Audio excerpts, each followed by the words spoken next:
Hello दोस्तों, कैसे हो आप सब। स्वागत है आपका हमारे न्यू स्टोरी ब्लॉग में।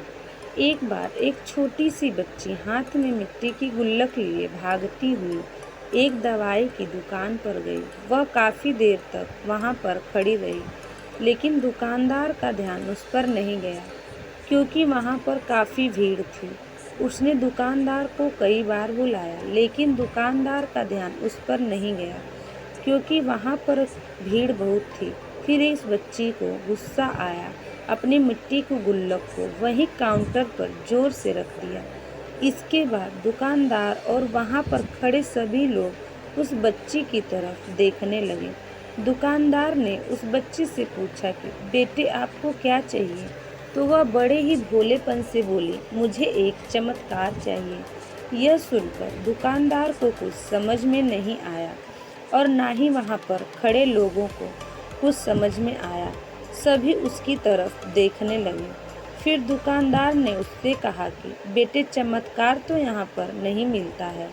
तो बच्ची को लगा कि वह उसे झूठ बोल रहे हैं।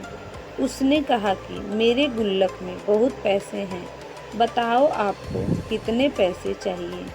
मैं आज यहाँ से चमत्कार लेके ही जाऊँगी। तभी काउंटर पर खड़े एक आदमी ने उससे पूछा कि बेटी, क्यों चाहिए तुमको चमत्कार?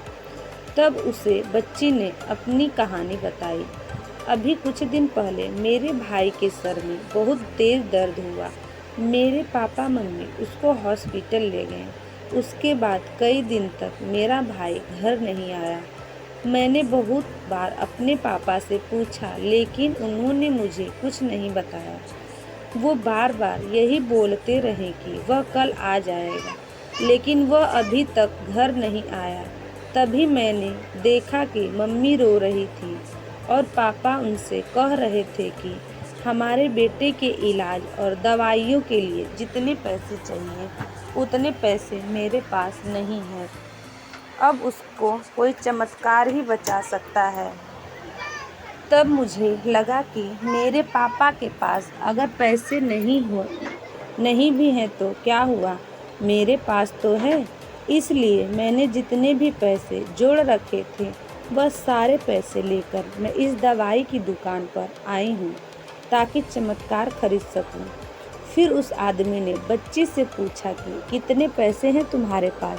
यह सुनते ही बच्ची ने गुल्लक उठाई और ज़मीन पर पटक कर उसे फोड़ दिया और पैसे गिनने लग गई। वहाँ पर खड़े सभी लोग उसे देख रहे थे। थोड़ी देर बाद उसने सारे पैसे इकट्ठे किए और बोली, मेरे पास पूरे 19 रुपये हैं। वो आदमी वहाँ पर खड़ा था और थोड़ा सा मुस्कुराया और बोला कि अरे, तुम्हारे पास तो पूरे पैसे हैं, इतने का ही तो आता है चमत्कार। यह सुनकर वह बच्ची बहुत खुश हो गई और बोली, चलो मैं आपको अपने पापा से मिलवाती हूँ। बाद में पता लगा कि वह आदमी कोई आम आदमी नहीं था, बल्कि एक बहुत बड़ा न्यूरो सर्जन था और उसने सिर्फ 19 रुपये में उसके भाई की सर्जरी कर दी। उसका भाई कुछ दिन बाद ठीक होकर घर वापस आ गया।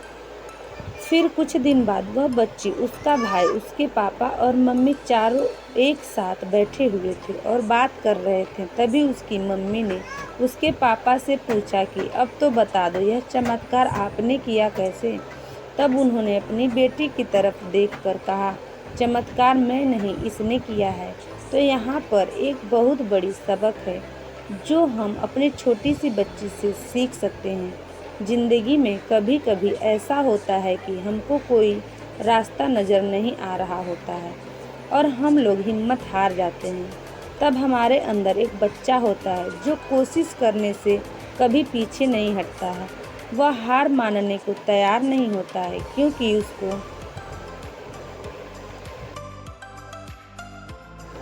इसको ना सब समझ में नहीं आता है। वह बच्चा जिसके लिए कुछ भी नामुमकिन नहीं है क्योंकि वह हर हाल में कोशिश करता ही रहता है।